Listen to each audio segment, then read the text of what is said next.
जय हिंद साथियों। आप सबका इस सेशन में हार्दिक स्वागत है, हार्दिक अभिनंदन है। तो साथियों, आज हम ऐसे टॉपिक पर चर्चा करेंगे, ऐसे विषय के ऊपर चर्चा करेंगे जिसके अंतर्गत सभी शिक्षक भर्तियां, चाहे फर्स्ट ग्रेड हो, सेकंड ग्रेड हो, थर्ड ग्रेड हो, सीटेट, डीएसएसबी या फिर अदर स्टेट जैसे कि एमपी टेट, यूपी टेट, अर्थात समस्त जो स्टेट है उनकी शिक्षक भर्तियों में जो एक कॉमन सब्जेक्ट आता है मनोविज्ञान। आखिर मनोविज्ञान क्या है, मनोविज्ञान कहां से आया, इसके बाद में अधिगम क्या है, बाल विकास क्या है, व्यक्तिगत विभिन्नताएं क्या है, बुद्धि क्या है, एक एनसीआर 2005 क्या है, इसकी अवधारणाएं क्या है, आदि समस्त टॉपिकों पर विस्तृत रूप में चर्चा करेंगे। और हम क्रमबद्ध रूप से टॉपिक वाइज टॉपिक चलेंगे। इसके अंतर्गत हम सबसे पहले तो किसी भी टॉपिक के बारे में विस्तृत चर्चा करेंगे। इसके लिए हम 10th 12th की एनसीईआरटी की जो साइकोलॉजी की बुक आती है उसको मर्ज करेंगे। उनके जो भी जितने भी क्वेश्चन बनते हैं टॉपिक के तुरंत बाद क्वेश्चन करवाएंगे, या फिर जो हमें ऐसा क्वेश्चन लगेगा कि ये हमें बताना चाहिए, ये हमें समझाना चाहिए, तो उसके ऊपर हम विस्तृत चर्चाएं करेंगे।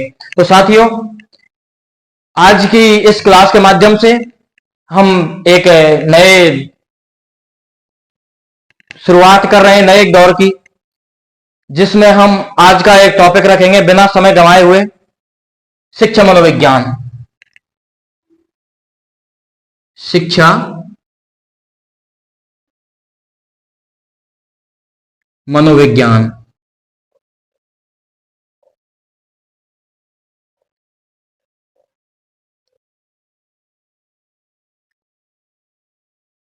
साथियों, नए जो भी विद्यार्थी हैं उनको थोड़ा अजीब लगेगा, क्योंकि ये फर्स्ट बार पढ़ रहे होंगे शायद उसको 12th की, या फिर हालांकि थोड़ा बहुत कुछ जानकारियां हमें डीएलएड, बीएड या अन्य कोई किसी कोर्स, शिक्षक भर्ती के लिए जो भी कोर्स चल रहे हैं उनके माध्यम से थोड़ी बहुत जानकारी प्राप्त हुई होगी। तो हम आज इस टॉपिक के ऊपर विस्तृत चर्चा कर रहे हैं। तो सबसे पहले हम शिक्षा मनोविज्ञान को जानने से पहले हम जानेंगे शिक्षा क्या है और मनोविज्ञान क्या है। तो साथियों, सबसे पहले हम शिक्षा की जो शिक्षा शब्द है इसकी उत्पत्ति, इसका अर्थ और इसके स्तर क्या है, इनके बारे में विस्तृत चर्चा करेंगे। तो साथियों, सबसे पहले शिक्षा शब्द संस्कृत की शिक्ष धातु से मिलकर बना है। शिक्ष धातु से मिलकर बना है। शिक्ष धातु, ये जो शिक्ष शब्द था इसका अर्थ था सीखना।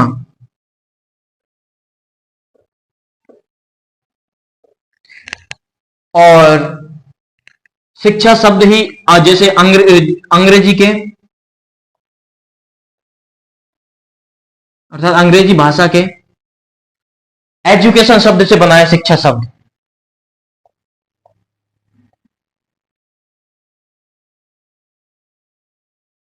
एजुकेशन शब्द से बना है, इसका अर्थ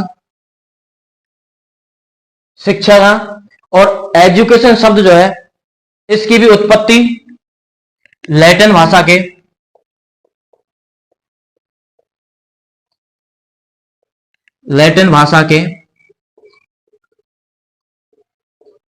एडुकेटम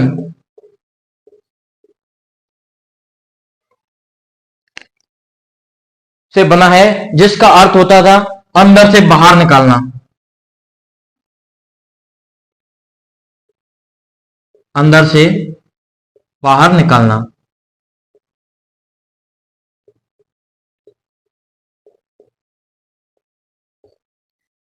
तो साथियों, हमने शिक्षा शब्द की उत्पत्ति के बारे में चर्चा की।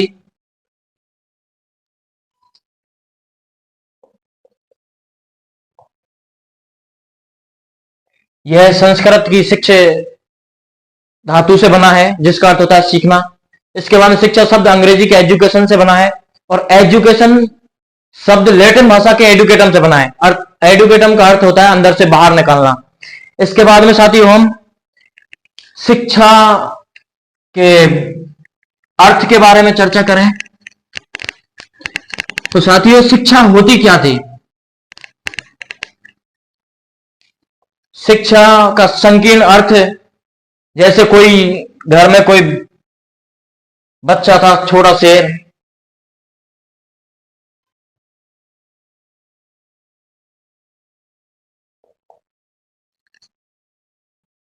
कोई भी घर से बाहर है या फिर घर पे ही किसी माध्यम से कोई बच्चा या कोई व्यक्ति लिखना सीख जाता था, पढ़ना सीख जाता था और गणना करना सीख जाता था। तो ये तीन बिंदु, जैसे लिखना, पढ़ना और गणना करना सीख जाता था, ऐसे व्यक्ति को हम शिक्षित मान लेते थे। अर्थात शिक्षा का हमने हमारे पहले जो भी शुरुआत से चला आ रहा है अर्थ कि शिक्षित आदमी वही है जो लिख ले, पढ़ ले और गणना कर ले। इसके बाद में विस्तृत इनकी अर्थ निकलने चालू हुए। उनमें सबसे पहले महात्मा गांधी जी ने 4H थ्योरी दी, अर्थात 4H के अंतर्गत हेड अर्थात मानसिक क्रिया, हेल्थ अर्थात शारीरिक क्रिया, और इसके बाद में हार्ट अर्थात भावात्मक क्रिया, और हैंड अर्थात गामात्मक क्रिया। ये या फिर इनका विकास जब हो जाता था मानसिक, भावात्मक, क्रियात्मक और शारीरिक, तो हम महात्मा गांधी जी ने बताया कि जिस व्यक्ति का मानसिक विकास हो जाए, शारीरिक विकास हो जाए, भावात्मक विकास हो जाए और क्रिया का विकास हो जाए, ऐसा व्यक्ति शिक्षित था। तो सबसे पहले शिक्षा का संकीर्ण अर्थ देखा हमने। संकीर्ण अर्थ था गणना करना,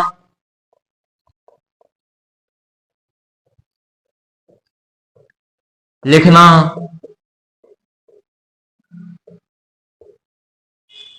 और पढ़ना। इसके उपरांत हमने व्यापक अर्थ की चर्चा की।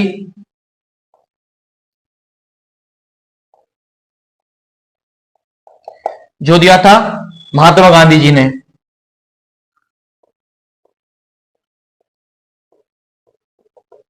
महात्मा गांधी जी ने 4H थ्योरी दी थी।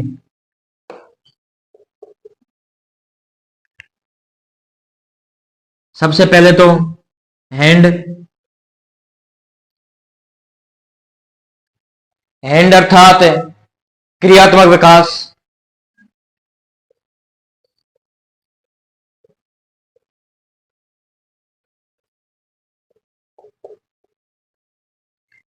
सेकंड अर्थ एच का भावार्थ था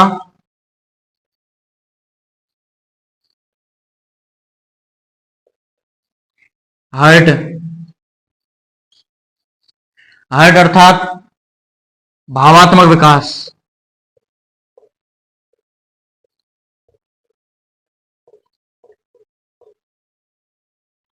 और थर्ड अर्थ का भावार्थ था हेड अर्थात मानसिक विकास।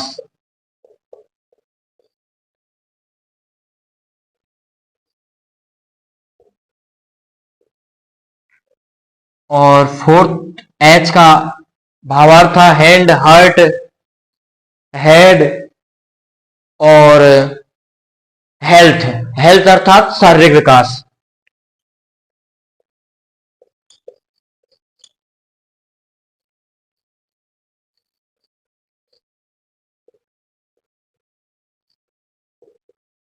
किसी भी माध्यम से, महात्मा गांधी जी के अनुसार, किसी भी माध्यम से क्रियात्मक विकास हो जाए मनुष्य का, भावात्मक हो जाए, मानसिक हो जाए और शारीरिक विकास हो जाए, तो वो पूर्ण रूप से शिक्षित मान लिया जाता था। इसके बाद में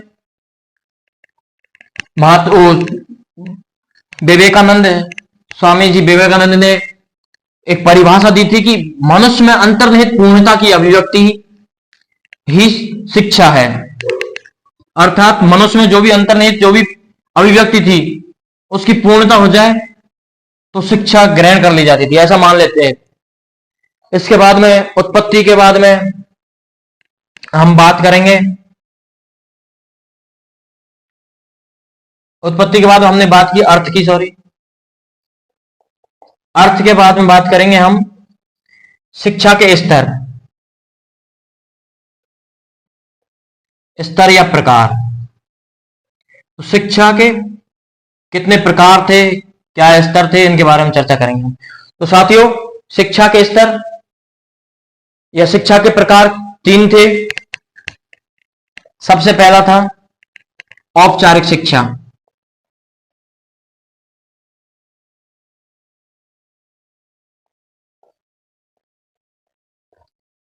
औपचारिक शिक्षा अर्थात फॉर्मल एजुकेशन।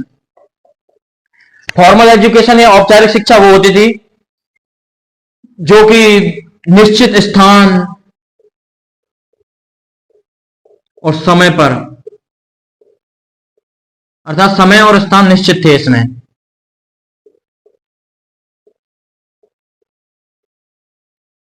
इसके बाद में अनौपचारिक शिक्षा।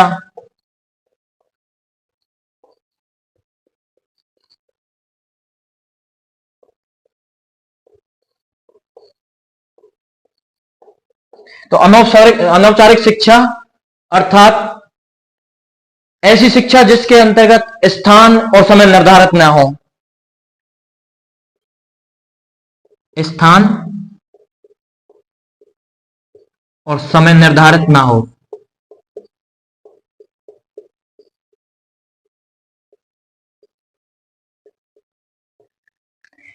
तीसरे नंबर पर जो प्रकार था वो है निरौपचारिक शिक्षा।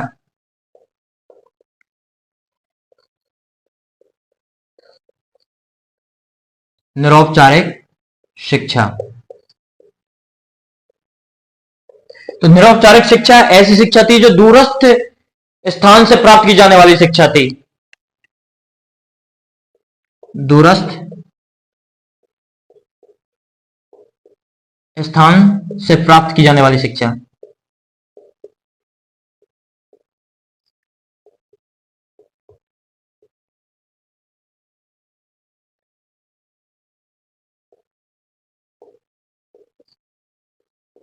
तो साथियों, जैसे कि औपचारिक, सबसे पहले तो हमने उत्पत्ति पढ़ी, फिर अर्थ पढ़ा शिक्षा का, फिर इसके बाद में शिक्षा के स्तर पढ़े। तो हमने सबसे पहले औपचारिक शिक्षा, औपचारिक शिक्षा के अंतर्गत जैसे कोई भी बच्चा है,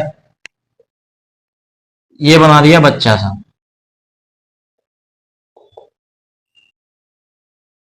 ये बच्चा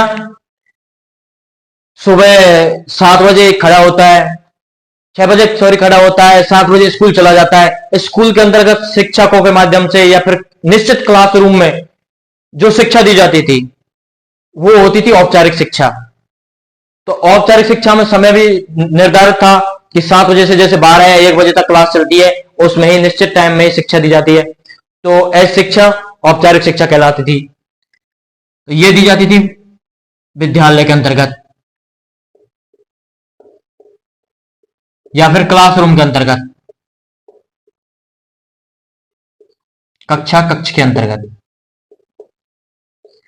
इसके बाद में ये बच्चा स्कूल गया, स्कूल से छुट्टी होने के बाद में घर पहुंचा, और घर पहुंचते ही बड़े बुजुर्ग जैसे किसी बड़े बुजुर्ग से कुछ भी बात बोल दी इसने, या फिर जैसे हम नॉर्मल में कहते हैं जैसे बच्चे से कि तुम चलो, बड़े आए हैं आपसे, इनके जाके पैर छुओ।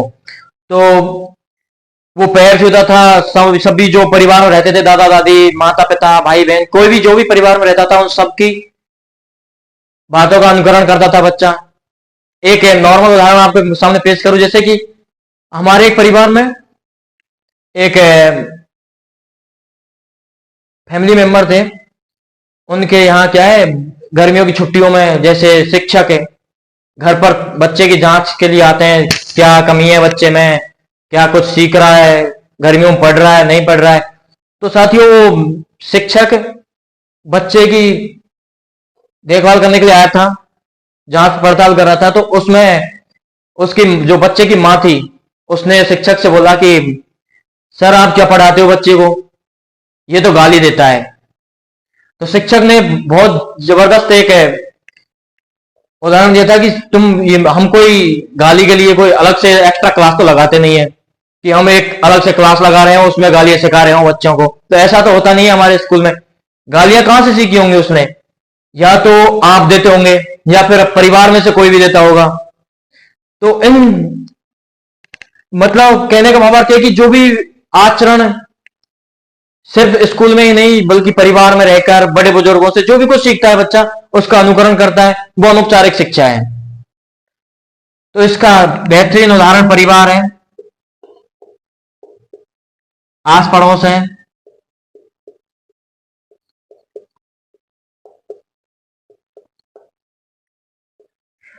इसके बाद में बच्चा सबसे पहले तो विद्यालय विद्यालय हो आया।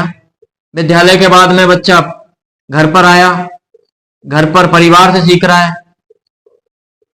इसके बाद में एक बच्चों के लिए बड़ा दिलचस्प होता है, जैसे कि सुबह सुबह पहले अखबार आए और अखबार आते सबसे पहले खेल पृष्ठ खोलते हैं। खेल पृष्ठ में जो भी जानकारी होती है, जैसे कि अब फिलहाल का दौर T20 क्या T20 वर्ल्ड कप भी आ रहा है और आईपीएल भी चल रहा है। तो आईपीएल के अंतर्गत बच्चा सबसे पहले कौन सी टीम जीत रही है या अपनी टीम या फिर अपने कोई प्लेयर हो उनके बारे में जानता है। या फिर अभी रूस यूक्रेन युद्ध चला था, उसमें रूस कहाँ है, यूक्रेन क्या है, क्या मसला है, इसमें कैसे क्या कोई घटना घट रही है जिसके कारण वो प्रॉब्लम आ रही है आदि। मतलब जो भी, या फिर शाम को जैसे मम्मी पापा बैठे हुए हैं या दादा दादी बैठे हुए हैं, टीवी चल रहा है और उसके माध्यम से बच्चा कोई भी न्यूज, जैसे बैठा हुआ है कोई भी न्यूज चल रही है बच्चे ने देखी और वो कुछ थोड़ा बहुत सीखा उससे कि परिवार समाज में क्या हो रहा है, देश में क्या हो रहा है, राजनीतिक समीकरण क्या है। मतलब जो भी मेन पॉइंट, कोई भी पॉइंट हो, समाचार से, अखबार से, कोई भी ऐसी कोई न्यूज या फिर जानकारी प्राप्त करते हो या शिक्षा लेते हो, वो निरौपचारिक शिक्षा है। अर्थात टीवी का जो एंकर है, टीवी में जो मतलब जो भी चैनल होते हैं उनके एंकर होते हैं, वो तो एक निश्चित स्थान पर बैठे हुए होते हैं। ऐसा तो है नहीं कि घर जाके और वो न्यूज सुनाते हो। कहीं भी बच्चे को जैसे कहीं भी जैसे एंकर जैसे निश्चित स्थान पर बैठे हुए हैं, वहां से उन्होंने न्यूज अपलोड की, हम घर बैठे उसको जानकारी प्राप्त कर रहे हैं। या फिर न्यूज़पेपर कहीं छपा, कहीं की कोई रिपोर्ट और हमें जानकारी मिल जाती है समाचार पत्र के माध्यम से। तो ये निरौपचारिक शिक्षा थी। बेहतरीन उदाहरण इसका समाचार पत्र,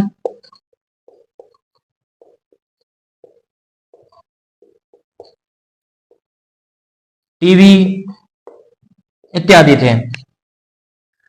तो साथियों आज के लिए इतना ही। सबसे पहले हमने शिक्षा शब्द की, शिक्षा मनोविज्ञान के अंदर शिक्षा शब्द को देखा, शिक्षा शब्द की उत्पत्ति को देखा कि शिक्षा शब्द संस्कृति शिक्ष धातु से बना है। इसके बाद में ये शिक्षा शब्द अंग्रेजी के एजुकेशन शब्द से बना है। एजुकेशन शब्द की उत्पत्ति लैटिन भाषा के एडुकेटम से हुई है। एडुकेटम का अर्थ होता है अंदर से बाहर निकालना। इसके बाद में हमने शिक्षा का अर्थ देखा। अर्थ के अंतर्गत संकीर्ण या संक्षिप्त जो अर्थ था वो यह था कि कोई भी व्यक्ति लिखना सीख जाता था, पढ़ना सीख जाता था या फिर गणना करना सीख जाता था, ऐसा व्यक्ति शिक्षित कहलाता था समाज में। इसके बाद में अवधारणा अभी चेंज हुई है और शिक्षा का महात्मा गांधी जी ने एक व्यापक अर्थ दिया था जिसके अंदर 4H थ्योरी दी थी उन्होंने। 4H अर्थात हैंड से भावार्थ है कि क्रियात्मक विकास, हार्ट अर्थात भावात्मक विकास, हेड अर्थात मानसिक विकास और हेल्थ अर्थात शारीरिक विकास। अर्थात मनुष्य किसी माध्यम से मानसिक विकास कर पाए, भावात्मक विकास कर पाए, क्रियात्मक विकास कर पाए और शारीरिक विकास कर पाए, वो शिक्षित कहलाता था। इसके बाद में हमने जानकारी ली शिक्षा के स्तरीय प्रकारों की कि शिक्षा के स्तरीय प्रकार कितने हैं। तो शिक्षा के स्तरीय प्रकार 3 थे। सबसे पहले औपचारिक शिक्षा। औपचारिक शिक्षा थी जो जिसमें स्थान और समय निश्चित था। इसके बेहतरीन उदाहरण विद्यालय और कक्षा कक्ष थे। इसके बाद में अनौपचारिक शिक्षा, ऐसी शिक्षा जो जहां पर जिसके लिए स्थान या समय निर्धारित न होता, कहीं भी प्राप्त की जा सकती हो शिक्षा। इसके बेहतरीन उदाहरण परिवार और आस पड़ोस थे। इसके बाद में हमने नेक्स्ट स्तर की बात की निरौपचारिक शिक्षा, जो ऐसी शिक्षा जो दूरस्थ स्थान से प्राप्त की जाने वाली शिक्षा थी। इसका बेहतरीन उदाहरण समाचार पत्र, टीवी, दूरदर्शन, रेडियो इत्यादि थे। इसी के साथ आज का ये टॉपिक यही समाप्त होता है। साथियों, आशा करता हूं और एक छोटा सा प्रयास था मेरा कि मैं किस प्रकार से आपको शिक्षा मनोविज्ञान या फिर मनोविज्ञान या किसी भी टॉपिक को बेहतर ढंग से समझा पाऊं। साथियों, शुरुआत में कमियां होती हैं, मैं भी सीख ही रहा हूं। ऐसा तो है नहीं मैं कोई बिल्कुल परिपूर्ण हूं, सीख रहा हूं, कुछ कमियां भी होंगी, उनका आगे जाके सुधार भी करेंगे। तो साथियों, आपसे मुझे ज्यादा तो नहीं, कुछ नहीं कहूंगा, लेकिन इतना जरूर कहना चाहूंगा कि मेरी जो भी टीचिंग में जो भी प्रॉब्लम आ रही हो, आप बेझिझक कमेंट करें और मुझे गाइड करें कि मैं किस प्रकार से आगे कमियां सुधारूं आवाज में, या फिर लेखन लेखन शैली अभी धीरे धीरे सुधर जाएगी। इसके बाद में जो भी आगे जो भी जितने भी टॉपिक होंगे, सबसे पहले हम टॉपिकों को पढ़ेंगे और उसके बाद में पीवाईक्यू क्वेश्चन, या फिर जो भी क्लास में 10th 12th की जो भी एनसीईआरटी बुक है, या फिर राज्य में कोई भी विस्तृत साइकोलॉजी की कोई भी मतलब बेहतरीन पुस्तक जो भी चलते होंगे, उनके माध्यम से हम विस्तृत चर्चाएं करेंगे, रिवीजन करेंगे, टेस्ट देंगे। तो साथ ही कंप्लीट सिलेबस कर देंगे, कंप्लीट सिलेबस निश्चित समय में कर देंगे। आई होप आज का सेशन अच्छा लगा हो, लाइक करें और कमेंट करके जरूर बताएं। थैंक यू, धन्यवाद।